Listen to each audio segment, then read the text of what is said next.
Kamlesh Kumar Kamlendu, assistant professor, graduate school college for women, Jamshedpur, department of history. आज हम लोग UG semester 6 की कक्षाएं में उपस्थित हैं। आज हम CC 14 जो इंडियन हिस्ट्री है, कंटेम्पररी इंडिया पढ़ना है इसमें, जिसमें हमको 1947 से 2000 ईस्वी तक पढ़ना है। इसमें जो विषय हमको पढ़ना है उसमें सबसे पहले तो हम लोगों को ये देखना है, और देखे भी हैं, इसमें मैंने एक अध्याय लिया है। इसमें हमने बात किया था पार्टीशन ऑफ इंडिया, भारत का विभाजन कैसे हुआ और उस समय उसकी त्रासदी क्या थी जो अभी तक उसके दंश को हम लोग झेल रहे हैं। आज हम लोग पढ़ने जा रहे हैं पंडित जवाहरलाल नेहरू के जो इंटरनेशनल पॉलिटिक्स, अंतर्राष्ट्रीय राजनीति था, जिसमें हम नॉन अलाइंड मूवमेंट, हमारे निर्गुट आंदोलन को पढ़ने जा रहे हैं। मेरा जो मुख्य विषय है आज कि निर्गुट सम्मेलन या निर्गुट आंदोलन क्या था और यह आंदोलन किस तरह से प्रारंभ हुआ और उसका विश्व राजनीति पर क्या प्रभाव पड़ा। सबसे पहले हम देखते हैं कि शीत युद्ध के जो चल रहा था उस क्रम में द्वितीय विश्व युद्ध की समाप्ति के बाद पूरे विश्व राजनीति रंगमंच पर दो महाशक्तियां उभर कर आया, एक अमेरिका और दूसरा रूस। और ये दोनों शक्तियां इस तरह से था, ये चाह रहा था कि किस तरह से हम अपने शक्ति को बढ़ावें और अधिक से अधिक देश हमारे अंतर्गत रहे। ये अपनी शक्तियों का फैलाव दूसरे छोटे छोटे देशों पर कर रहा था और अपनी शक्तियों का उपयोग वह उन देशों को मिलाने में कर रहा था, क्योंकि इन महाशक्तियों की एक मजबूरी यह थी कि छोटे छोटे देश जो थे वह भी उसके बड़े काम के थे। उनके पास कई संसाधन थे, खनिज, तेल, सुरक्षा के संबंधी, सैनिकों के लिए बनाए गए सामग्री। तो इन सारे चीज़ों को देखते हुए ये महाशक्तियां अपनी फैलाव कर रहे थे। लेकिन सबसे बड़ी विडंबना यह थी कि ये छोटे छोटे देश भी इन गुटों का चयन कर रहे थे, मतलब किस गुटों में सम्मिलित हो रहे थे। तो इसमें एक पूंजीपति शक्तियां था, एक साम्यवादी शक्ति थी। रूस साम्यवादी शक्ति की तरफ बढ़ रहा था, अमेरिका पूंजीवादी शक्ति की तरफ बढ़ रहा था। तो ये पूंजीवादी और साम्यवादी, दूसरी तरफ समाजवादी शक्तियां भी बढ़ रही थी।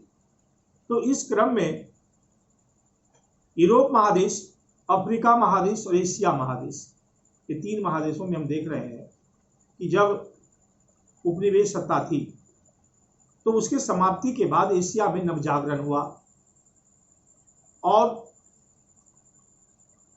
विश्व युद्ध जब समाप्त हुआ, द्वितीय विश्व युद्ध, तो उसके बाद एशिया में जो जागरण हुआ उसमें विकासशील देश की स्थिति थोड़ी गंभीर थी, क्योंकि वह अभी अभी उपनिवेश के चंगुल से निकला था। तो यहाँ पर जो शक्तियाँ थी, जिसमें कि हम बात कर रहे हैं यूरोप महादेश में, वहाँ पर पश्चिमी यूरोप और पूर्वी यूरोप। तो पश्चिमी यूरोप वाले जो थे वे पूंजीवादी शक्ति की तरफ, अमेरिका की तरफ बढ़ रहे थे, और पूर्वी यूरोप के लोग रूस की तरफ बढ़ रहे थे।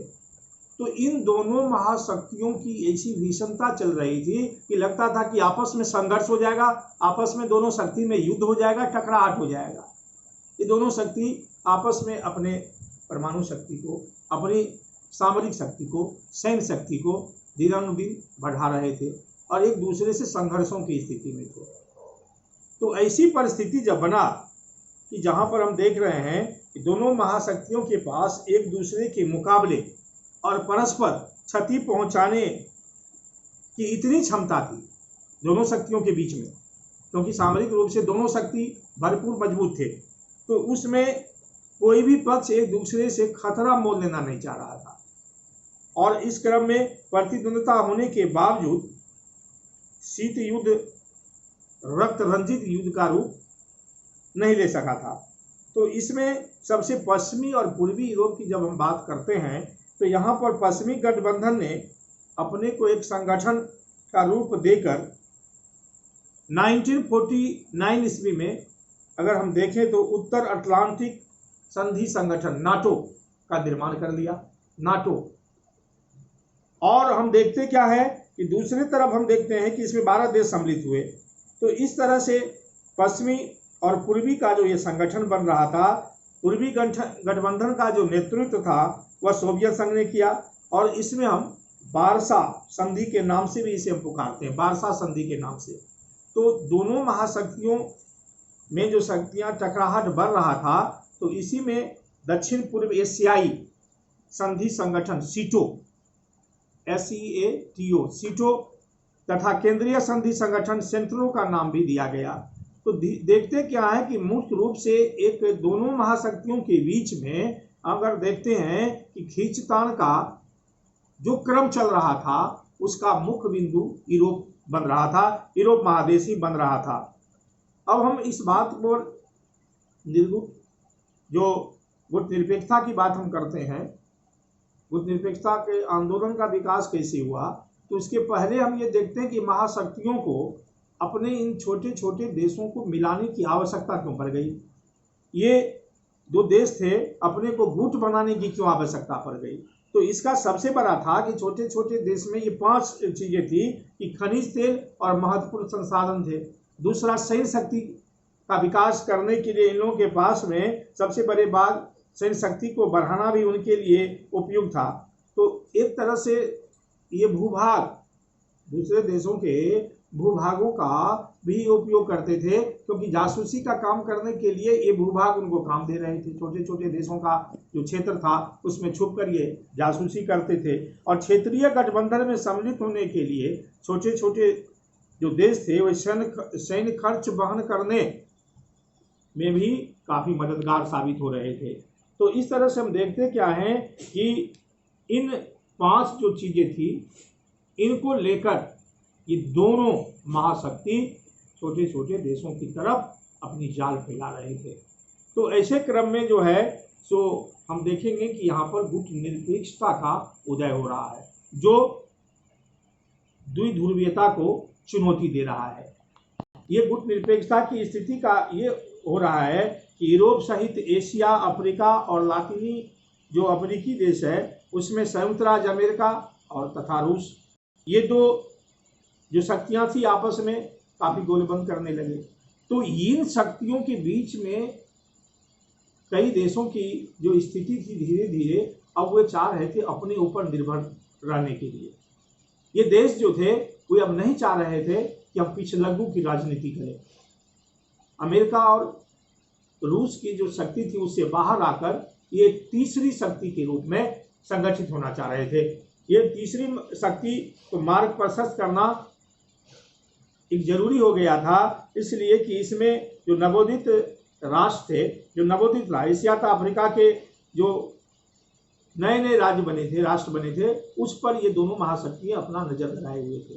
तो इसी क्रम में इन देशों के राजनीतिक विकास इस तरह से हुआ कि ये अब आपस में लामाबंदी करने लगे, आपस में इन दोनों शक्तियों से हटकर एक ऐसी शक्ति का निर्माण करना चाह रहे थे जो अपनी अपनी शक्तियों का स्वयं विकास कर सके, अपनी राजनीति को विकास कर सके, अपना ऐसी साधन को बना सके जिससे हम आत्मनिर्भर की स्थिति पर रहे।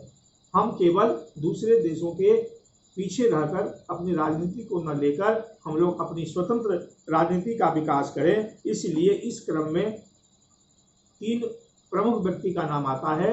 इसमें भारत के प्रथम प्रधानमंत्री पंडित जवाहरलाल नेहरू, मिस्र के राष्ट्रपति जो हम देखेंगे अब्दुल कर्नल नासिर, और तीसरा जो था, तीसरी शक्ति जो हम देख रहे हैं वह जो युगोस्लाविया के जो राष्ट्रपति थे मार्शल टिटो, जो जोसेफ ब्राज टिटो, ये 3। उसके बाद हम देखेंगे कि 2 और व्यक्ति है जो हम देखेंगे कि इसमें इंडोनेशिया के सुकर्नो तथा घाना के बाने क्रूमा, ये दोनों ने सहयोग किया। तो इस तरह से 5 व्यक्तियों ने मिलकर गुटनिरपेक्षता की नीति को अपनाया और द्वितीय विश्व युद्ध के बाद जो शीत युद्ध की जो घटनाक्रम चल रहा था, उस समाप्ति के बाद ये गुटनिरपेक्षता का आंदोलन चला।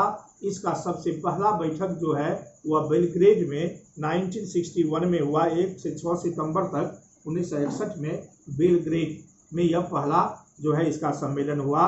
तो इस तरह से हम देखते क्या है कि धीरे धीरे ये जो राजनीति थी, जिसमें कि दोनों महाशक्तियों के बीच में जो एक तटस्थता की बात आ गई थी, एक अलगाववाद की राजनीति की बात आ गई थी, और इसमें कि विश्व की सबसे बड़ी बात थी कि अन्य महाशक्तियाँ किसी देश को अपना दुश्मन न समझने लगे।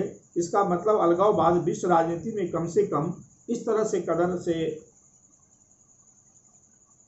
ऊपर आने लगा, जिसमें कि हम देखते हैं कोई राजनीति में कोई उसमें किसी तरह की कोई बिल्कुल अलग रहने की बात नहीं थी। और यहाँ तटस्थता की बात भी लोगों ने अपनाया कि ये जो गुटनिरपेक्षता की नीति में जो है तटस्थतावाद है। हम किसी देश के विरुद्ध में तटस्थ रहकर भी काम कर सकते हैं। हम किसी से युद्ध में भाग न लेकर अपनी राजनीति का स्वयं हम विकास करें। और तटस्थीकरण, तटस्थता एक शब्द है जो आपस में भिन्न है, क्योंकि कोई भी तटस्थ देश अपनी तटस्थता की जो स्थिति को छोड़ने के लिए तैयार नहीं था। कोई भी देश जो अपनी राजनीति की तटस्थता की राजनीति अपना रहा था, उसमें वह कोई छोड़ने को तैयार नहीं था। तो वह अपने संधि समझौते का उल्लंघन के लिए वह बिना युद्धोन्मुख नहीं हो सकता था। इसीलिए यह जरूरी था कि जो विश्व में हम देखेंगे कि ये जो पंडित जवाहरलाल नेहरू, कर्नल नासिर और मार्शल टिटो ने मिलकर जो गुटनिरपेक्ष का आंदोलन चलाया, इसका पूरे विश्व में इसका प्रभाव पड़ा। और धीरे धीरे भारत जैसे देश जो कि उपनिवेशवाद की चंगुल से नवोदित राष्ट्र था, वे अपने को विकास का अवसर मिला और देश में आत्मनिर्भरता की स्थिति लाया। तो अगर हम आज इस कक्षाएँ में इस बात पर हम बात किए कि ये जो हम गुटनिरपेक्षता की जो राजनीति शुरू हुआ, गुटनिरपेक्ष आंदोलन जो शुरू हुआ, इसमें दोनों महाशक्तियों की आपसी टकराहट थी, जो दोनों कई छोटे छोटे देशों को अपने चंगुल में रखे हुए थे। जब इनमें राजनीतिक विकास हुआ, कुछ ऐसे महान लोगों का इसमें राजनीति में आगमन हुआ, उन लोगों ने अपने को आगे बढ़ाने के लिए, इन राजनीतिक चक्कर से हटने के लिए लोगों को सलाह दी। लोगों ने उनको मानते हुए, उन तथ्यों को अवलोकन करते हुए अपने देश की सभ्यता को, राष्ट्रीयता के सम्मान को बढ़ाने के लिए एक गुटनिरपेक्ष आंदोलन चलाया, जो आज भी सक्रिय है। और इस आंदोलन के द्वारा आज बहुत सारे देश काफ़ी विकसित की श्रेणी में भी आ रहे हैं और विकासशील की राजनीति से अपने को सुदृढ़ कर रहे हैं। धन्यवाद।